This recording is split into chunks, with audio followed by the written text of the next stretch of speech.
네, 안녕하십니까. 이번 시간에는 좀 지수에 대해서 이야기를 좀 해보도록 하겠습니다.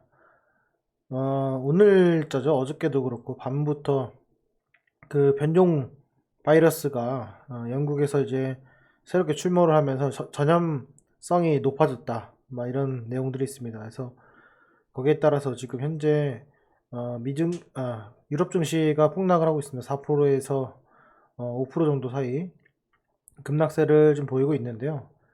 여기에 대해서 지금 앞으로 이제 일어나지 않을 일이지만은 미래에 대해서 좀 개인적으로 저의 의견을 좀 얘기를 하고 향후에 이게 또 맞든 틀리든 지금의 이 심정과 이 생각 그리고 지금의 이 불안한 이 증시의 높은 위치 이런 것들을 나중에 되돌아볼 수 있는데 큰 도움이 될 거라 생각이 돼서 이렇게 영상을 올리게 되었습니다. 자, 우선 제 의견은 첫 번째입니다. 바이러스의 확산 속도가 더 전염성이 큰. 근데 여기서 중요한 건 뭐냐면, 이 뭐든지 이 병에 대한 가장 큰 공포는 뭐냐면, 전염성보다는 치사율이죠. 치사율입니다. 우리는 팩트는 이걸 간과해서는 안 됩니다. 우리가 이제 뭐 암보험을 들은 이유도, 이 암에 걸리면은 치사율이 높기 때문에 이제 암보험을 드는 겁니다. 그쵸? 예. 예를 들어서 뭐 목감기 보험 같은 거 안 들지 않습니까? 그건 당연히 전염성이 크죠. 예, 독감도 전염성이 크고 어, 환절기 때도 기침하는 사람도 많고 병원 가는 분도 많은데 그런 전염병보다는 치사율입니다. 치사율. 예를 들면 뭐 피부병 같은 경우에도 뭐 흉터가 없어지면은 그 피부병 걸리든 말든 뭐 걸리면 걸리는 거다. 병원 가서 약 먹고 말지 이렇게 생각하지만은 한 번 걸리면 이제 흉터가 생긴다. 이렇게 또 이야기가 달라지죠. 공포적인 특징이 달라집니다. 마찬가지로 어, 그 뉴스들에서 나오는 거에 정확한 내용들을 한번 보게 되면 어떻게 되냐면 치사율이 증가된다는 말은 없습니다. 없고 전염병의 확산 속도가 전염병임에도 불구하고 그 전염률이 과거의 그 바이러스보다는 좀 더 심하다. 이런 내용입니다. 결국에는 어, 크게 다르지 않다는 겁니다. 저는 개인적으로 이렇게 생각을 하고 또 하나는 자 그러면은 이런 것들을 미리 알고 어, 국내 증시 또 미국 증시에서 어떤 액션이 있었나를 좀 살펴보면 지금 현재 위치에서 우리가 겁나는 건 뭐냐면 고점에 샀다는 거예요. 고점에. 어, 지금 보시면 예를 들어 셀트리온입니다. 이게 고점에 위에 있다는 거예요. 내가 고점에 사고 있는 사람들 상당히 불안합니다. 지금 생각해 보십시오. 지금 25만 원에 사고 있는 사람들이 불안할까요? 지금의 현재 그 유럽 증시 폭락이 어, 바이러스 확산이 바이러스 변종이 과연 우리에게 공포로 다가올까요? 안 그렇습니다. 여기서 공포를 느끼는 사람은 이 위에 매수하는 사람들. 제가 누누이 말씀드렸지만은 지금은 말도 안 되게 장이 좋은 것이고 그 장을 대비하기 위해서는 지금부터라도 좋은 습관을 들여야 된다라고 말씀을 드렸는데 모르겠습니다. 이게 이런 이슈로 인해서 어떻게 주가를 더 내리고 다시 또 손바뀜을 할지는 모르겠지만은 이런 확산과 이런 것은 사실은 외국인들이 더 미리 알겠죠. 그래서 오늘 증시에 영향을 줬을 겁니다. 그런데 뭐 오늘 증시를 뭐 이따 라이브 때도 좀 말씀을 드리겠지만은 지금 시가총액 상위 종목들에서 보시면은 마지막에 밀어 올렸어요. 마지막에 밀어 올렸고 하방으로 내려간 종목들이 이렇게 많지가 않았습니다. 생각보다는 힘들죠. 왜? 여태까지는 사면 올랐는데 지금은 사면 안 오르거든요.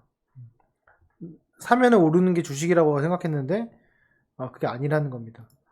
지금 주가의 위치를 보면은 너무나도 위에 올라가 있습니다. 너무나도 위에 올라가 있고 또 이런 차트는 제가 본 적이 진짜 쉽지 않았는데 보통 이 단기 고점이나 파동에서 나타나는 그런 고점의 위치에서 보면은 이게 이렇게 수렴하지가 않습니다. 이런 식으로 봉의 길이가 짧아지긴 하지만 근데 이 흐름을 보면요 코스피 흐름을 보면 하나 둘셋넷 다섯 여섯 일곱 여덟 아홉 열 열하나 11개 거의 3주 동안 지금 횡보를 달리고 있고 거기에 대해서 거래량이 이게 터지고 있습니다. 코스닥은 지금 계속 저점 상승하면서 저가지수 5일선 타면서 계속 올라가고 있어요. 이거는 무슨 말이냐면 지금 아직 오버슈팅이 안 나왔다는 거거든요. 물론 여기서 오버슈팅이 나왔다면 매도 관점으로 생각을 해보겠지만 그게 아니었다. 그게 첫 번째 이유고요. 또 하나는 이런 그 쇼크 같은 이슈들은 내성이 생깁니다. 그래가지고 투자자들이 쉽게 투매를 안 던진다는 거예요. 3월달 같은 경우에는 투매를 던졌지만 지금 같은 경우에는 투매를 던지지 않는다. 그게 최대한 그 어떤 심리다. 이렇게 말씀을 드릴 수가 있고, 또 하나는 매매 동향에서 지금 코스피 보면 오늘 외국인이 코스피 샀습니다. 코스피 매수 들어갔고 코스피 소량 이건 장 막판에 마지막에 들어갔습니다. 코스닥 같은 경우에는 애초부터 외국인 매수가 들어갔습니다. 당일 추이를 좀 보시게 되면은 자, 외국인이 장 후반부터 사기 시작했고요. 기관도 장 11시부터 매수가 들어갔습니다. 개인은 그냥 팔아 제꼈어요. 그래서 전약 후강의 모습을 보여줬습니다. 코스닥도 전약 후강의 모습을 보여줬습니다. 그래서 이런 것들을 봤을 때 상당히 강한 장이고, 지금 뭐 고점에서 매수하신 분 아니면, 그리고 내가 갖고 있는 종목들이 지금은 조금 기다릴 수 있는 종목들이라면은 사실은 지금 이 오늘과 같은 뭐 유럽 증시 폭락, 그리고 변종 바이러스 이런 것들은 제 개인적인 입장에서는 크게 두려워할 필요가 없다라고 생각이 들고, 또 이제 지수와 관련돼서 이런 내용들은 제가 나머지는 자세하게 라이브 때 말씀을 드리도록 하겠습니다. 어찌됐건 제 오늘의 2020년도 12월 21일에 제 개인적인 의견은 아직까지는 괜찮다 이런 내용이고요.